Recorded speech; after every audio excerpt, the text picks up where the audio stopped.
Good morning, champion. This is Professor Aswin from Government College of Technology. I am meeting me, Champion Shakti Alangi. இன்னைக்கு rotating disc problem ஒன்னு செத்த material நம்ம பார்க்க போறோம்.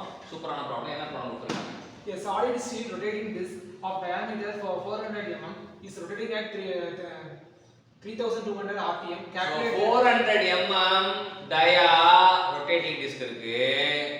அது 3200 rpm ல சுத்துது.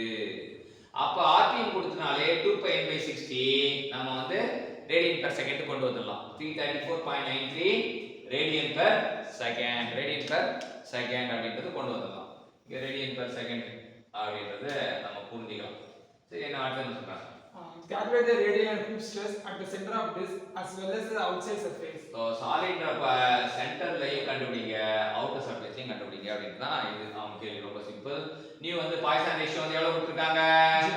0.3. டென்சிட்டி எவ்வளவு கொடுத்திருக்காங்க? 7800. அவ்வளவுதான். இதுதான் given data. இப்போ நமக்கு ரெண்டே ஃபார்முலா தான். ரெண்டு ஃபார்முலா இருக்கு.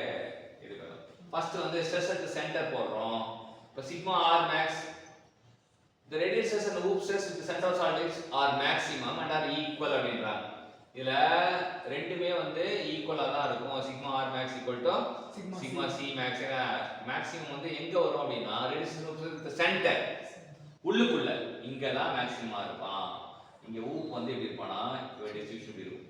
சோ இங்க மேக்ஸிமம் ரேடியல் எப்படி இருப்பானா மேக்ஸிமம் இருப்பா, இங்க 0 ஆயிடும். சரிங்களா? ரேடியல் வந்து வெளியில எப்பவுமே 0 தான். சோ ஃபர்ஸ்ட் வந்து ரெண்டுமே இவனும் ஈக்குவலா இருக்கான்றாங்க. சரியா? இப்போ sigma r max sigma formula என்னன்னா rho omega square by 8 open the bracket 3 plus nu into r2 square. இங்க வந்து அந்த r அந்த கதையெல்லாம் பார்க்கல. இப்போ r2 square போட்டு சப்ஸ்டிட் பண்றாங்க. 14.44 mega newton per meter square. மெகானா r சமம் 1 2 3 4 5 6 இங்க புள்ளி வருது. So stress outer radius stress at outer surface 0. இது கால்குலேட் பண்ண தேவையில்ல. அதான் பாருங்க. இது radial stress வந்து 0 சொன்னோம்னா இது ஃபார்முலா ஆட்டோமேட்டிக் radial stress 0 தான். ஆனா hoop stress outer stress வந்து பாத்தீங்கன்னா rho omega square r2 square by 4 open the bracket 1 minus nu, இங்க என்ன வேற ஃபார்முலா அங்க வேற formula 1 minus mu r2 square அப்படின்றது போடுறோம். சோ போட்டா டைரக்ட் ஃபார்முலா சப்ஸ்டிட் பண்றோம். 6.13 mega newton per metre square. So ரெண்டு ஃபார்முலா. சோ இவன் ஒரு ஃபார்முலா, இவன் வந்து ஃபார்முலாவே இல்ல, இது கான்ஸ்டன்ட் தான். இவன் ரெண்டு பேரும் ஈக்குவல். சோ இது ஒண்ணு இது ஒண்ணு ஞாபகம் வச்சுக்கோங்க. இவன் 0 ரேடியல் ஸ்ட்ரெஸ் 0ன்றது தெரிஞ்சுக்கலாம். சூப்பரான ப்ராப்ளம் கத்து கொடுத்த சக்திக்கு தேங்க்யூ சொல்லுவோம். தேங்க்யூ. நீங்க என்ன பண்ணணும் அப்படின்னா அந்த ஃபார்முலாவை எழுதி பார்க்கணும். இப்போ n தான் கொடுப்பான். n வந்து ஒமேகா 2πn/60. அது ரேடியன் பெர் செகண்ட். n வந்து rpm ல கொடுப்பான். ஸோ ஈஸியாக நம்ம தெரிஞ்சுக்கலாம். சரியா?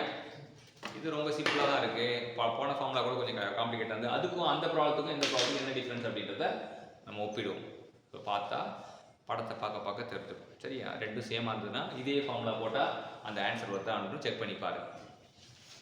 போன இதுக்கு வந்து இதே ஃபார்முலா போட்டால் ஆன்சர் வருதான்னு பாருங்க. இல்லை என்ன பஞ்சாயத்து இருக்குன்றதும் செக் பண்ணிடுங்க. சரியா?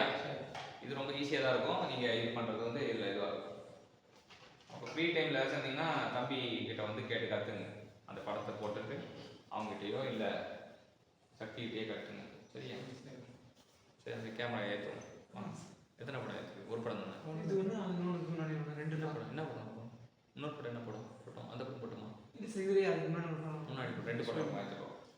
ரெண்டு ஏற்றி விடுவோம். கட் பண்ணல.